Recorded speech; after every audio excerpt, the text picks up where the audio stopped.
Welcome back to our special coverage on the biggest space news here in China. Yes, a Long March 5B rocket has lifted off Tianhe core module into space. And from Wenchang Satellite Launch Center in South China's Hainan province, Tianhe is the foundation elements of China's planned orbital space station, which will be joined by another 2 experiment capsules to make up the whole station by the end of next year.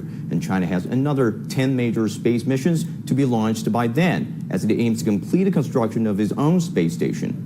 That's right. A space station is a giant orbiting lab in the outer space of the Earth. And currently, there is only one international space station which China has no access to, having been barred involvement by the U.S. Congress over issues of, quote, national security. And besides this reason, why China is building its own space station? CGTN's Wulei explains.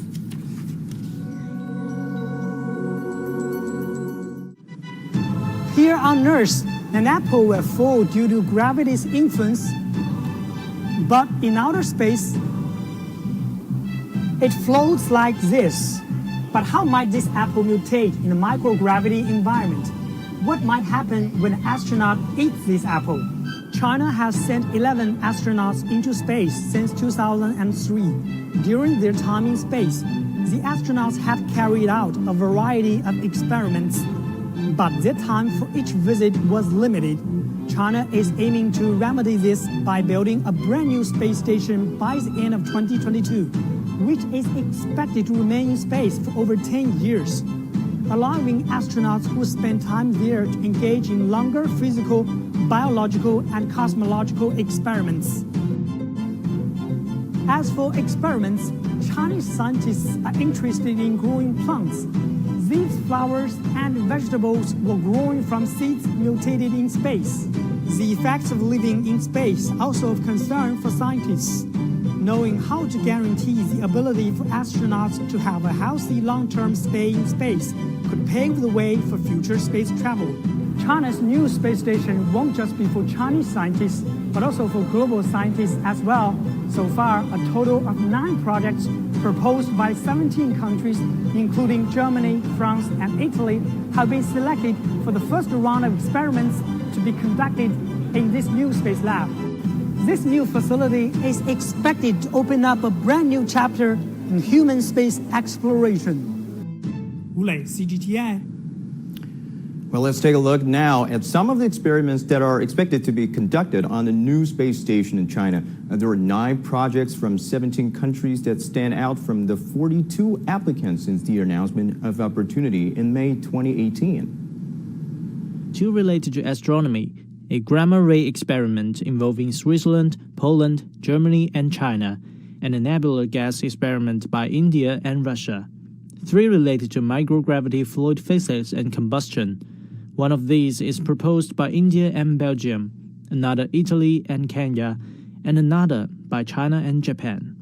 2 experiments are about space life science and biotechnology. A proposal by Norway, France, the Netherlands, and Belgium involves tumors in space. Another by Peru and Spain is on the effects of microgravity on disease-causing bacteria. There's also a proposal on Earth science by Mexico and a space technology proposal by Saudi Arabia. Now let's talk with Tricia LaRose in Norway. She is the researcher at the University of Oslo's Department of Community Medicine and Global Health. She is also a member of one of the international teams whose scientific experiments have been selected to fly on China's space station. Very nice to talk to you. The name of your project is Tumors in Space. Can you talk about your programs and why these experiments have to be done in space? Sure, thanks for having me. Tumors in Space is the most advanced cancer research experiment ever conducted in outer space. Chinese scientists on a previous Shenzhou mission have shown that spaceflight may slow or stop the growth of cancer. The fact is, there is no cure for cancer. It affects everyone all around the world. We've done everything we can on the ground to cure cancer. Now it's time to cure cancer, but in outer space. Wow, let's very look forward to any of the results coming from your research. And what was the selection process like for experiments to be included in China's space station? The selection process was of the highest international standards. We underwent several rounds of scientific and technical review. Working with the China Manned Space Agency has been excellent, but also working with the United Nations gives us some confidence that we are accessing space for peaceful purposes and for the benefit of all humanity. Yes, and why did you choose China Space Station as your partner to carry out this experiment? I personally have a long-standing relationship with China through the International Space University, but also experiments selected for flight on the CSS had to be cutting edge, absolutely new, never been done before, and that is tumors in space. Of course, it's scientifically very exciting to be conducting research on humanity's newest space station and one that is so technologically evolved. Thank you so much for being with us, Dr. LaRose from the University of Oslo.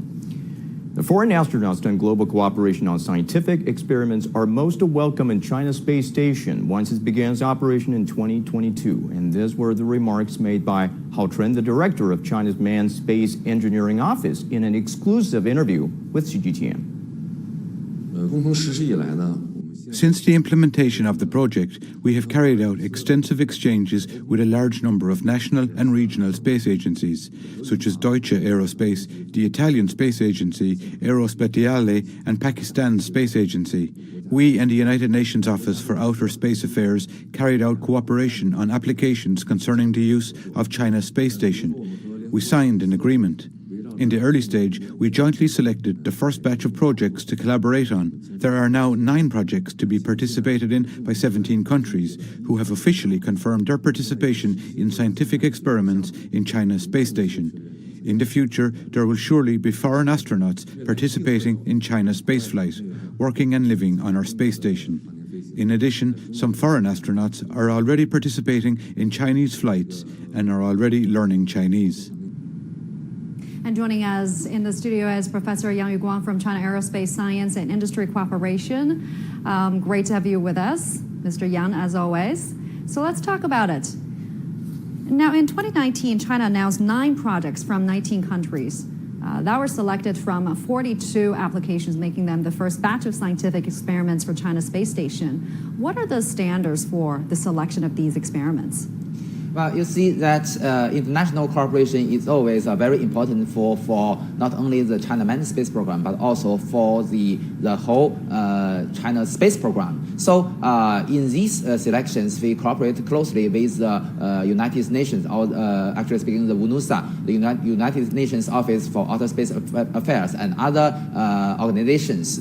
So the most important that the scientific research must be meaningful, so it should be innovative and creative. At this standard, we also face the limitation of the engineering. For instance, we have the standard in the standard racks inside the station, and also we have standard interface outside station for the experiments in outer space. So the experiment design must meet the requirements of these standards. And also there is a very important factor is the period or the schedule. So the development and the design of the experiment must not have the confliction with other operations of the station. And also there are other limits such as the communication, the downlink limits, or the data limited, and also the mass and volume of the experimental instruments.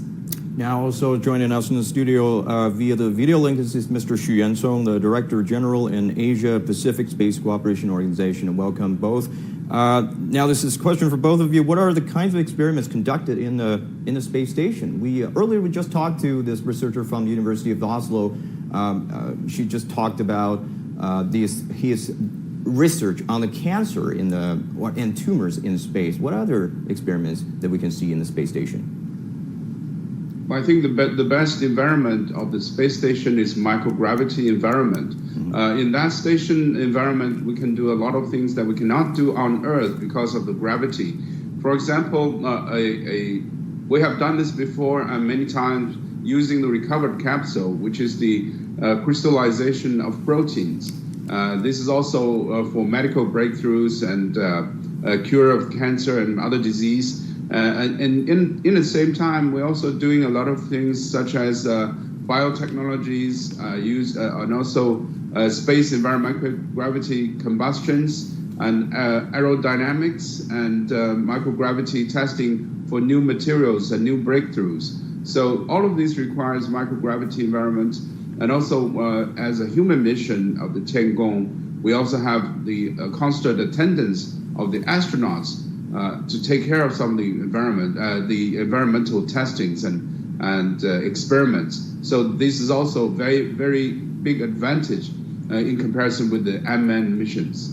Okay, Dr. Yang, which experiments on board of the China space station impressed you the most?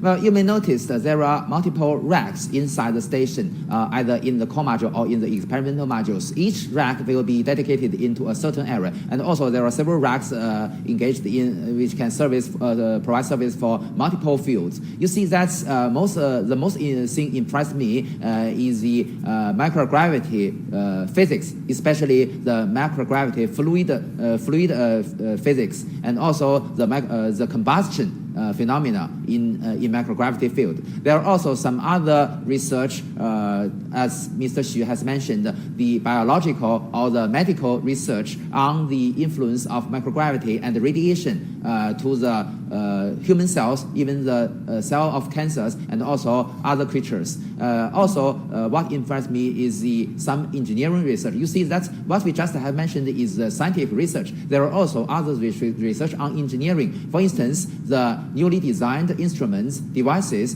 even chips, the influence of the outer space environment to them, and to develop new technologies for the future vehicles, even the vehicles to go deep into the space. And we're now 40 minutes into Tianhe's space flight. We're now standing by for another major move by the Tianhe core module. It currently is flying in low Earth orbit now, and it's going to open solar panel wings shortly. And when that happens, we're going to bring it to you in full. And Mr. Xu, China's space station weighs much lighter, actually, than the International Space Station. How can it meet the international standards? Well, the international standards are not done by its weight and size. Because the International Space Station is built by multiple countries. The beginning phase, it was 14 countries, including European space agencies, Italian space agency, France, Russians, and US. The biggest segment, and also Japan. The biggest segment, of course, is US and Russia, and also it comprises multiple segments of the fuselage, which was manufactured in Europe, in Japan. And also the Japanese Kibo segment also was open for international cooperation in the region. So a lot of countries are participating in that experiment, either internally, like Professor Yang mentioned, the different rankings, and also externally with external experimental facilities. And the station is also capable of deploying small satellites. So once you bring a satellite, mostly CubeSats, into the station, you can have the satellites deployed to the trail of the space station, so the satellite can also operate independently. So there are many things that you can do on board, smaller size or bigger size.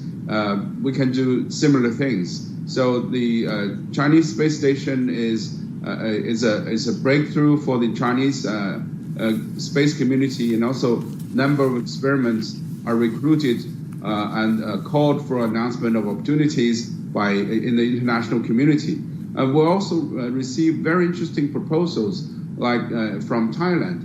Thailand just mentioned about 3D printing for astronauts' food. So today, if you fancy for a steak, you can go to the 3D printers to print your steak, and tomorrow maybe another Chinese food. So it can also be done in space. So this is also one fascinating areas that we can look into in microgravity environment, and especially in confined space like the space station. All right, Mr. Xu, Dr. Yang, stand by. We're going to come back to you in just a bit.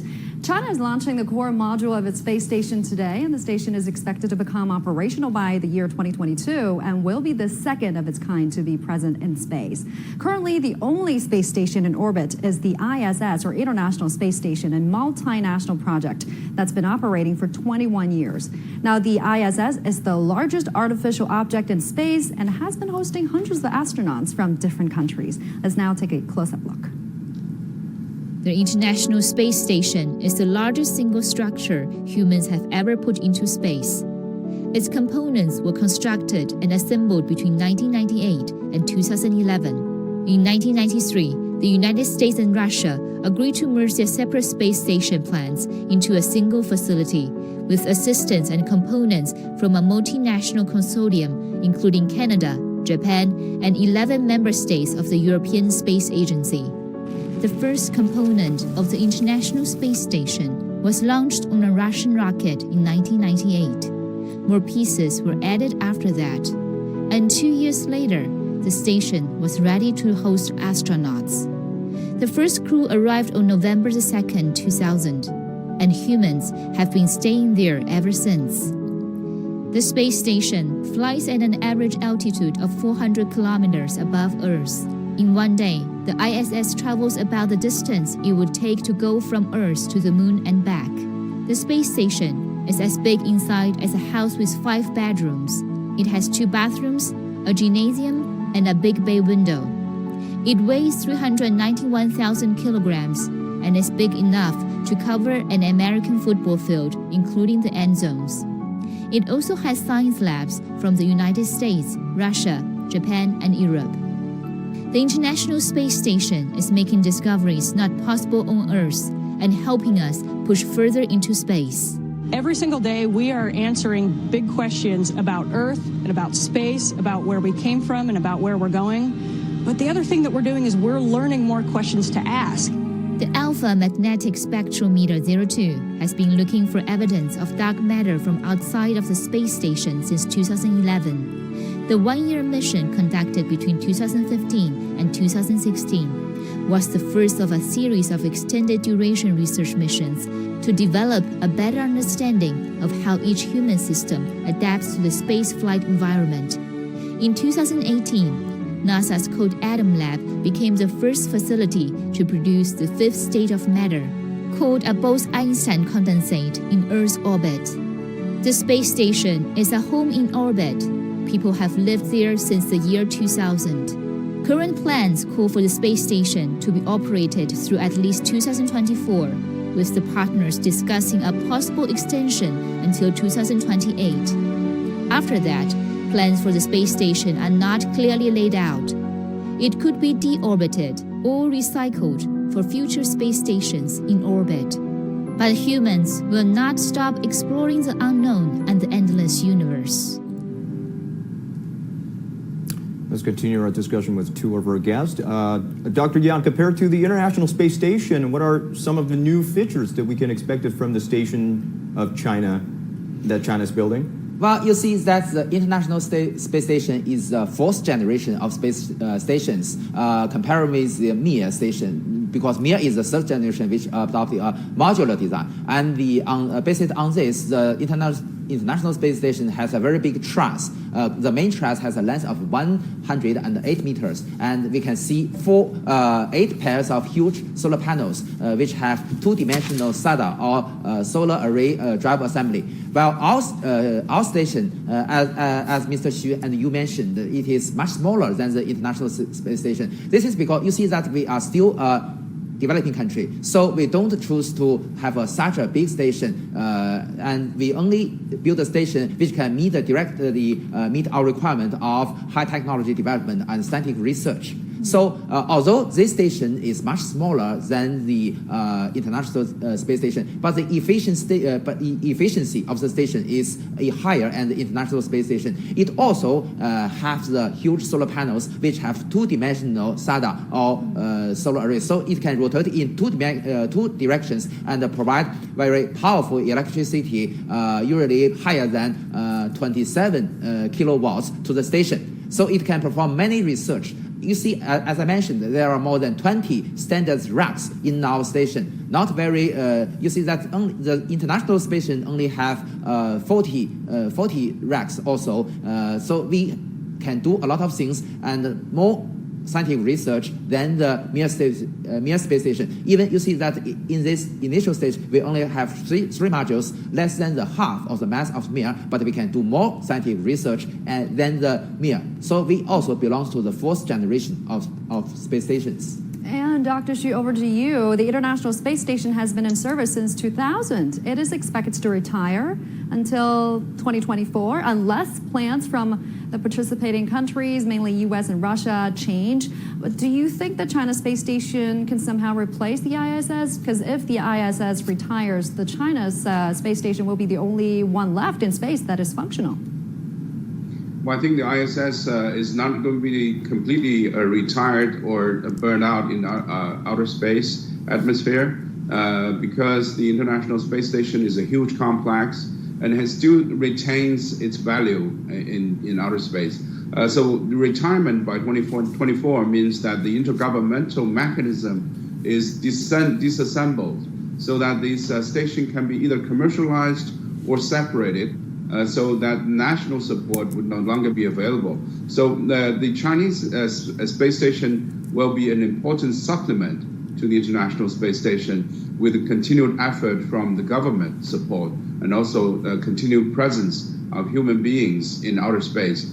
I think the International Space Station is seeing some agings, but also it's still vital for future missions, including the moon missions. They're doing a lot of experiments on the International Space Station in preparation of human lunar missions as well as Mars missions. So the International Space Station remains an important infrastructure with a substantial supplement of the Chinese station. So both are going to work in parallel and for a period of time, I think. And Mr. Xu, you mentioned about burnout procedure of the International Space Station. According to the Outer Space Treaty, the United States and Russia are legally responsible for all modules they have launched. So can you tell us a little bit more details about what are their disposal plans after the ISS retires? Well, that's a very good question you mentioned about the Tiangong 1 and Tiangong 2, as well as the International Space Station burnout. Tiangong 1 was uncontrolled reentry. So it was very close to a damaged area, but fortunately it landed in inhabited areas, so it was very safe re-entry. On board the International Space Station, if they want to burn up some of the segments, they can do it in a controlled manner. They can drop those cargoes or the segments they don't want to use anymore. They can re-enter into space, and they can design the trajectory so that it will drop in the Pacific or some areas that is less populated or even no populations, so it can drop into the ocean. But some of the hardcore stuff would sustain the burn. For example, the glass, the ceramics, and some of the metals that they can really withstand the re-entry of burning. Unlike other materials, will disseminate and fragment it in the re-entry process. So some of them will survive. So we have to design the process in such a fashion that we have joint observation of the ground facilities, and it will drop in the same area, a safe area that is not inhabited by human activities. So the dropping of the International Space Station is not being planned at this moment. I think the first thing is to look at the value of the International Space Station, the amount of money it costs to maintain the station altitude and the control of the station, as well as the commercial aspect of the International Space Station. And Dr. Yang, I want to get your take on the international collaboration, right? China is saying that it welcomes collaboration on the Chinese space station from scientists from all over the world, but the level of international collaboration that the CSS will receive, according to an analyst, will be unclear due to geopolitical hurdles, noting that U.S. law places very heavy restrictions on NASA scientists cooperating directly with China. So how are you looking at this, the prospects of international collaboration? Well, you see that according to the White Book of China Aerospace Activities and also according to the announcement of China Manned Space Agency, the international cooperation will be one major task of our space station. There are 4 levels. The first is joint experiment, as you see, it's extended. That's the replay. That's the replay there. And also talk to us about this telescope that we're going to see be joining the Tianhe module. A report says the Hubble Space Telescope will last through the mid-2020s. What are some of the significant contributions that has made to the study of outer space? What you mentioned is the Tianhe module. Originally, it is part of our station. It is the original experimental module 2. But finally, we decided to let the Tianhe to fly independently. So the Mengtian takes the place of the Tianhe as the experimental module of 2 of our station. But the Tianhe will stay in the same orbit of our Tiangong space station. In certain cases, it can be docked to the station, and the astronauts can keep some maintenance and repairing tasks. So this is very convenient. Comparing with the Hubble Space Telescope, you see that the aperture of the main mirror of our Tianhe is 2 meters. The diameter is 2 meters, only a little bit smaller than the Hubble Space Telescope. But with the new technologies, we can do more things than Hubble. And the most important is much easier than our Tianhe to be repaired or be maintained by the space station, rather than the space shuttle taking the maintenance and repairing task of the Hubble. Yeah, what kind of the international cooperation do you guys are expected to see in the future when China completed its construction of the space station? Because we just talked to Dr. LaRose. I think that was a great example to illustrate how important this kind of international cooperation is in this era of space exploration. Mr. Xu. Well, I think international cooperation is very important for all missions in China.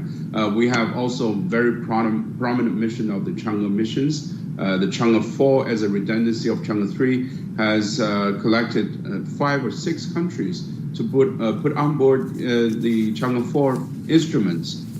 For example, the neutral detectors from Sweden Institute of Space, and also many of the instruments from Europeans are flying on board the Chinese missions. This will be also true for the Chinese space station, because we want to make sure that developing countries, not only countries that have space powers like US and Russia, but also developing countries among the international community, in particular Belt and Road Initiative, can also benefit from the space activities and space ambitions from China, so that the experiments also have the inclination of going to that direction of collecting proposals from those countries. So international cooperation is an essential part of the space activity in China. And these experiments, space technologies we were talking about, Mr. Xu, they have benefited humanity a great deal, right? For instance, the intelligent control technology developed for rockets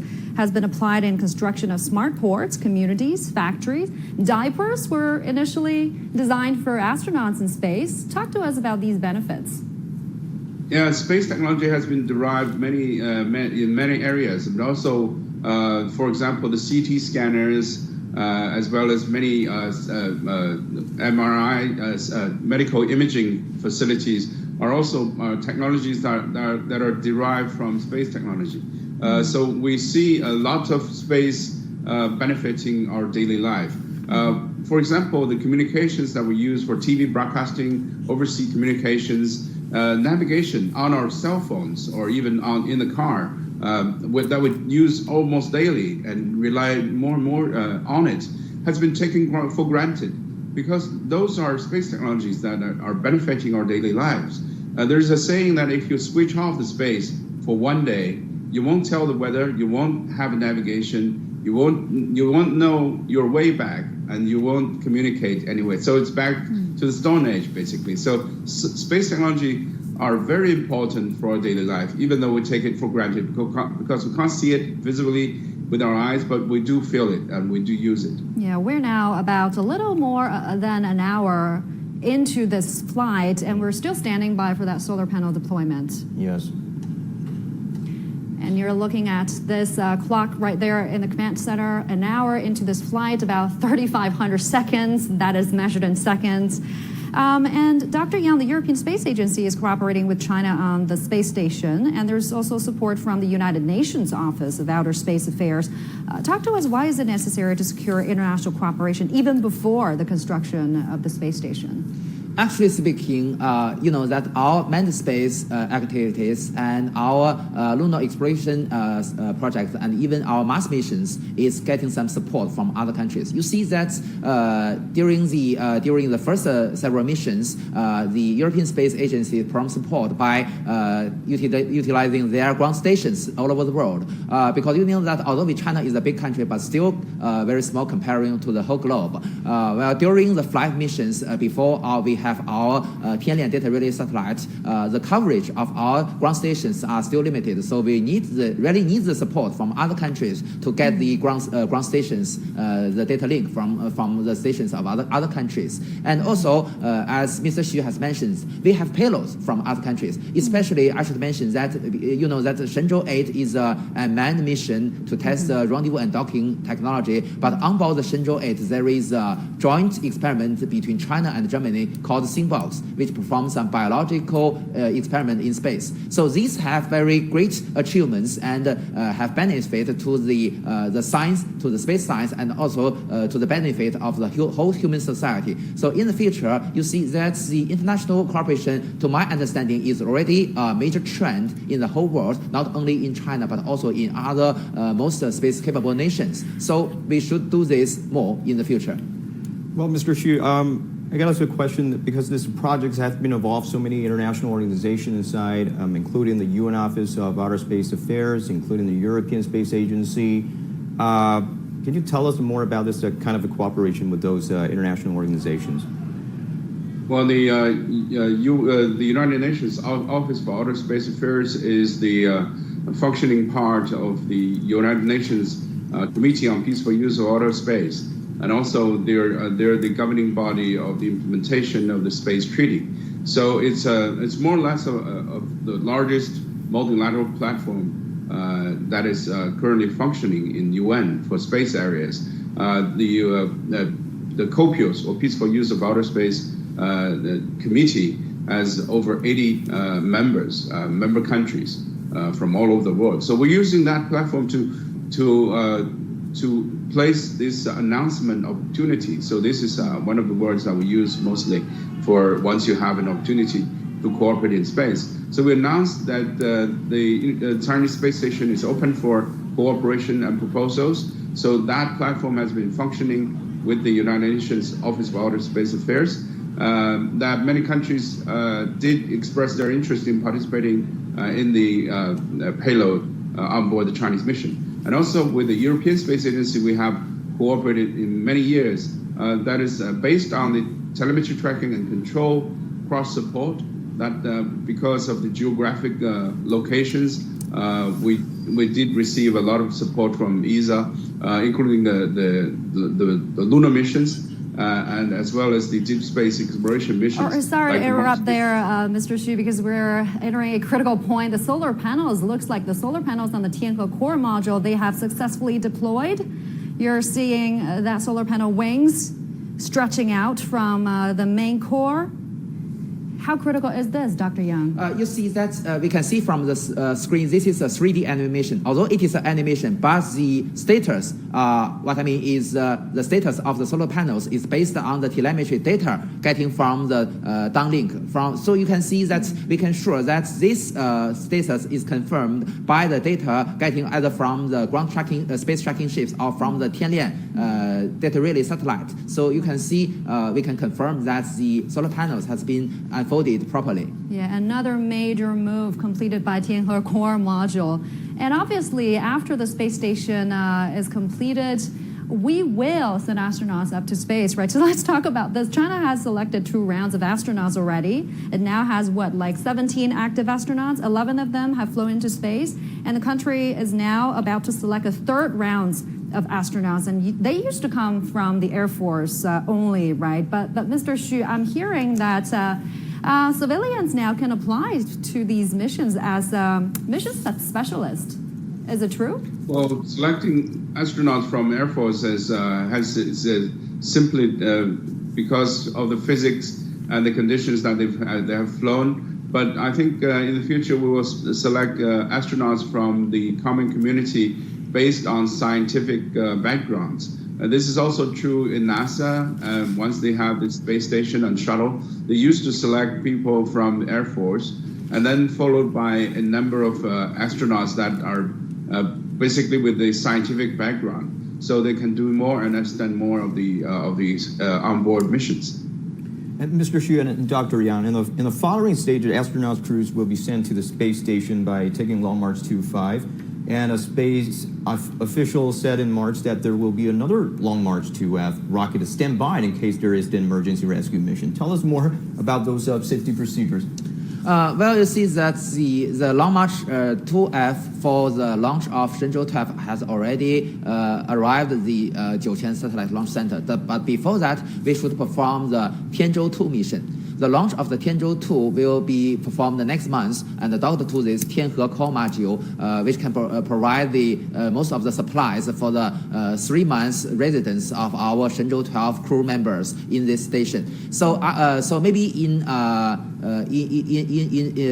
June, the Shenzhou 12 will be launched and bring 3 astronauts into this station, and they will coming from the front docking port, entering the station, and then open the hatch of the rear part of the cargo ship and bring the supplies from the Tianzhou 2 to this station. And also we will have the EVA space suits, 2 of the EVA space suits improved from the original Feitian space suits to test the EVA technologies during this mission. And as you mentioned, I think this will be a routinary preparation in the future. Yes. In every moment, there will be a Shenzhou spaceship and Long March 2F rocket in the Tianhe Satellite Launch Center acting as a rescue, as a backup for rescue missions. But if the former turn of astronauts is safe, so this rocket and this Shenzhou spaceship will be used for the transportation of the next expedition team. Yeah, that reminds us that it's still a very very risky activity in space. And Mr. Xu, can you just brief us a little bit of history on, did we see any of that kind of emergency rescue missions that has been carried out before in the history? Well, we've seen the movie Gravity, but we haven't seen this reality. But we did have some emergency. Yeah. We did have some emergency with the Russian Mir station. Once it has a fire on board, it was a very tense moment. You have to see, because of the high risk of the oxygen on board. So the fire is very difficult to contain on board the station. So it has to be use extra caution when you operate in orbit some 400 kilometers above the Earth, and also be prepared for a emergency escape using the capsule at a time. So it occurred once or twice in station, but it was not fatal at that moment. Yeah, and for those of you who are just joining us, we are 70 minutes into Tianhe core module's flight, and you're now watching at a 3D animation that is showing you what is happening in real time. You can see the solar panel has been successfully deployed from the Tianhe core module. I mean, this is a mission 29 years in the making, but eventually China is planning to send human onto the moon and eventually onto the Mars, right? Dr. Yang, talk to us about the moon mission and Mars mission that's going to follow this. Well, you see that the China National Space Administration has announced that our Chang'e 6 will land in the South Pole Aitken Basin on the far side of the moon very soon. You see that originally the Chang'e 6 is the backup of Chang'e 5, but the Chang'e 5 is already been successfully accomplished, so it has a new goal to land on the far side of the moon and get samples back. This is very important, very meaningful for the preparation of setting up scientific research station in the South Pole regions, as announced by China National Space Agency and the Russian Space Agency to have a joint missions in the future. So the Chang'e 6, 7, and 8 will be recognized as a preparation for setting up this ground station on the lunar surface in the future. And also, if the Tianhe-1 Mars mission can be successful landed on the Martian surface, in the future, we will have sample return missions within this decade. So, you know, that until now, there is no other countries in the world that have completed sample return mission from the Mars because it's really, really difficult. So I hope that this can also be successful. In the future, China also plans to have the missions to the asteroids and to the Jupiter and its moons, or even beyond, to the Uranus or Neptune. And for the manned space programs, you know that our space station can work in space for more than 10 years. And during this period, we are also preparing for our potential human missions to the moon. And you see, last year we launched the Long March 5B like this launch. It is a test launch. So we also tested the new generation spaceship, a test module. This module can be recognized as the rudiment of the future spaceship, bring our astronauts to the moon. Yeah, we did get a view of the audience who are watching this flight very closely. One at Beijing, at the Beijing Aerospace City, the premier of China, Chinese Premier Li Keqiang was there, and Wang Huning, Standing Committee of CPC Political Bureau, was among the audience. And also we got a view of the audience at Wenchang Launch Center. Mr. Zhang Youxia, he is the vice chairman of the Central Military Commission, was among the audience. And Dr. Yang, as you mentioned before, that a big threat for the astronauts is the cosmic radiation. And our spacecraft is flying, the space station is flying at about 400 kilometers orbit. And just the 200 kilometers above them is the radiation belt of the Earth. And we know this radiation belt will be held in position because magnetic fields of the Earth can't hold it. It's strong enough to hold it in position, but it's not evenly distributed. The strength of the magnetic field is not evenly distributed. And some reports mention that some part of the radiation belt is getting weaker and weaker and is falling down. And some part of that on the Atlantic Ocean region has already sank and drowning into the atmospheres. Will that harm our astronauts? What you mentioned is SAA, yes, which is located in the South Atlantic Ocean. Yeah. At this region, the radiation is much stronger than the other regions even in the same altitude. So we have considered this influence, and also the astronauts is well protected by the space station. But we do see similar phenomena of the influence of the radiation. You see that some of my friends are the Apollo astronauts, yes, who have visited the moon. You see that for the Apollo missions, they must coming across the radiation belt. They say that during the crossing of the Van Allen radiation belt, they can feel flares in their eyes. When they close their eyes, they can see the flashing. But because this is only a very short period, so do not have some hazards to their healthy. But for long-term residents, it is a different matter. So we must consider this. And also, it is very interesting that there are also influence of this radiation to instruments. Yes. For instance, to measure the accurate attitude of a spacecraft, we need star sensors. Mm-hmm. In some cases, especially in what you mentioned, the South Atlantic Ocean, some of the star sensors cannot work because of the high energy particles also have images on the CCD. All right, you're looking at the live picture from the Beijing Aerospace City. Premier Li Keqiang and the member of Standing Committee of CPC Political Bureau, Mr. Wang Huning, was among the audience, giving a round of applause after seeing successful deployment of solar panel wings. And Dr. Yang, what are we seeing here? Yes, look, you can see that there are two cameras on board the station. We can see the video from the cameras. Now, especially from the screen on the left, you can see that this camera shows that the huge solar panels has been extended properly. Mm-hmm. And this means that it's this moment the station is orbiting the Earth under the sunshine. So we can see, we can have these videos from the station.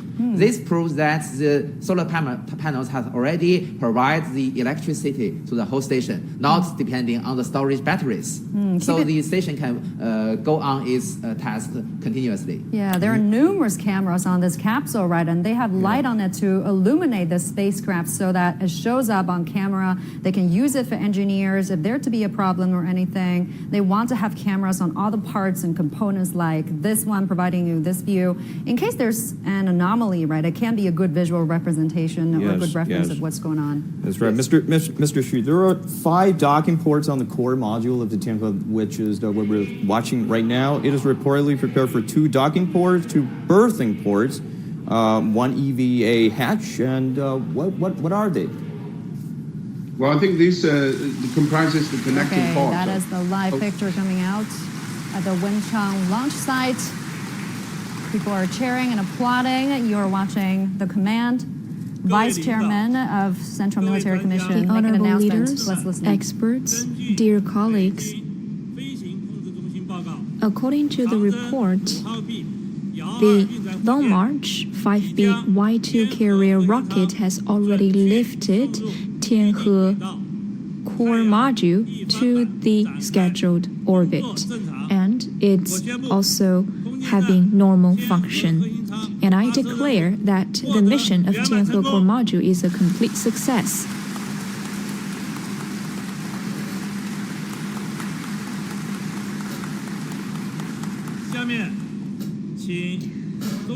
Now, let's give the floor to the Deputy Chairman of the Central Military Commission, Zhang Youxia, to read the congratulations of General Secretary Xi Jinping.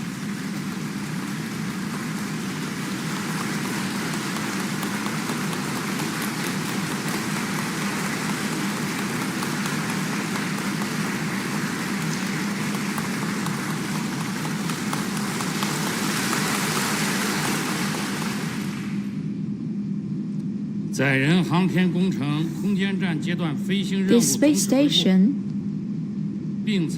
and its headquarters, and as well as all of those organs and departments responsible for this mission, and dear colleagues in charge of this mission, on the occasion of a complete success of the launching of Tianhe core module, on behalf of the Central Military Commission, CPC Central Committee, and the State Council, I would love to give my congratulations to all of you.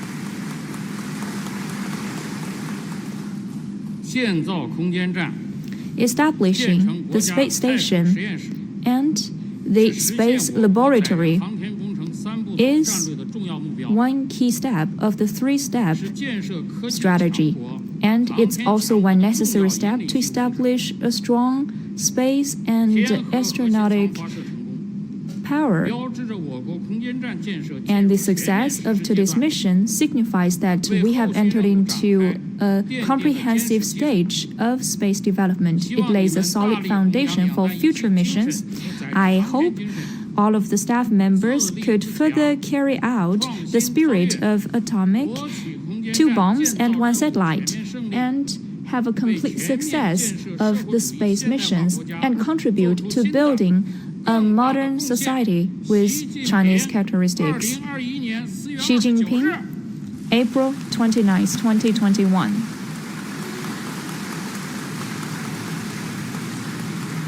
There you have it. Mr. Zhang Youxia, Vice Chairman of the Central Military Commission, an official confirmation for the command center. The launch is a success. Again, the launch of the Tianhe core module is a success. And China has successfully sent the core module, a space station, into orbit. It is going to stay there, waiting to be joined by other modules till the space station is fully assembled in space. And later this year is going to be visited by Chinese astronauts as China's manned space programs continues to move forward. And in addition to the Tianhe core module that has been launched today, that China is planning to at least 10 of the space station.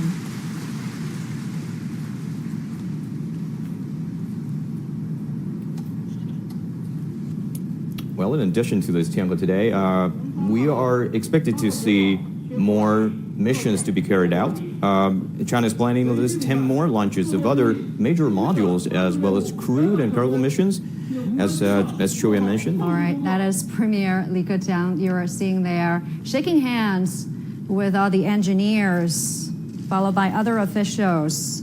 And because of the pandemic is under control now in China, shaking hands is no longer a taboo. We have to mention that. Congratulating the team of a successful launch. They have been working on this project for decades. and they just just have a good start today. Yeah. What do you think is going through their minds, Dr. Yang, after this successful launch? Well, this is a really great milestone, not only for the history of China manned space activities, for China's aerospace, but for the history of the whole country and for the whole world. I can still remember 10 years before, in the 29th of September, in the studio of CCTV News, your colleague, Mr. Zhou Yue, said that today we are one step closer to have China's own space station during the live coverage of the launch of Tianhe 1. That is the live picture from Wenchang launch site. The officials there shaking the hands with engineers, congratulating them on their hard work. What a historic day for China's manned space mission. Yes. And today it becomes into reality. Yeah, it all starts from this moment, right? But it's just the beginning.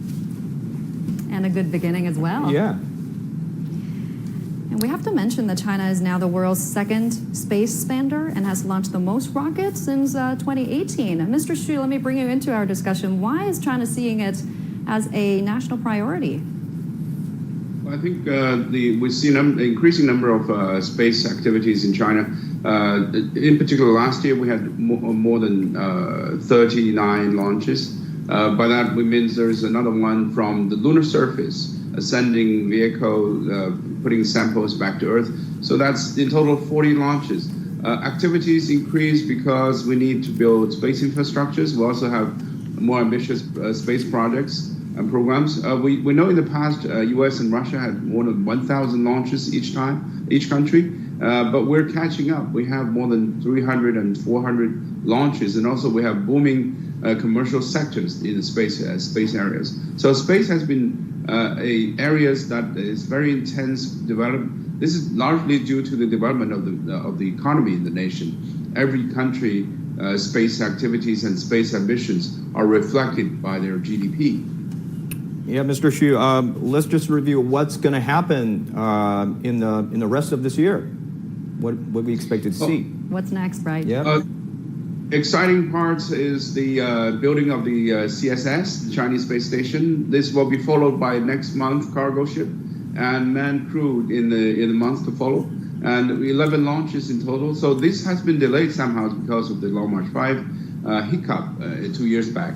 So the space station is supposed to finish in this year. So we're delaying that for 1 year, but we're having intensive launches of the space station. And this year we're also going to see exciting moments that in May or June we'll have a landing mission on Mars. So this has been just newly named, the lander and the rover. So it's a single mission with multiple purpose. We successfully inserted the orbiter into the Mars orbit. And this year we also had this lunar sample return mission successfully bring back 1.7 plus kilos of lunar sample for the first time in Chinese history and for the first time in 40 years. So exciting moments are also looking into the construction and the launching of the Tianhe 6, which is on the South Pole. We're going to see in situ resource lunar volatiles in this mission, and also lots of international collaborations in these areas and beyond. Thank you so much for two gentlemen to sharing this, the insight with us today. And that's Professor Yang Yuguang from China Aerospace Science and Industry Cooperation, and Mr. Xu Yansong, the Director General in Asia Pacific Space Cooperation Organization. Yeah, thank you. And that is all for our special coverage today. And we will leave you with some of the key moments from the Tianhe core module launch. And I'm Li Qiuyuan. And I'm Yang Zhao. Thanks for watching, and stay tuned for more news coming up in the minutes with my colleagues Li Dongning. Bye for now.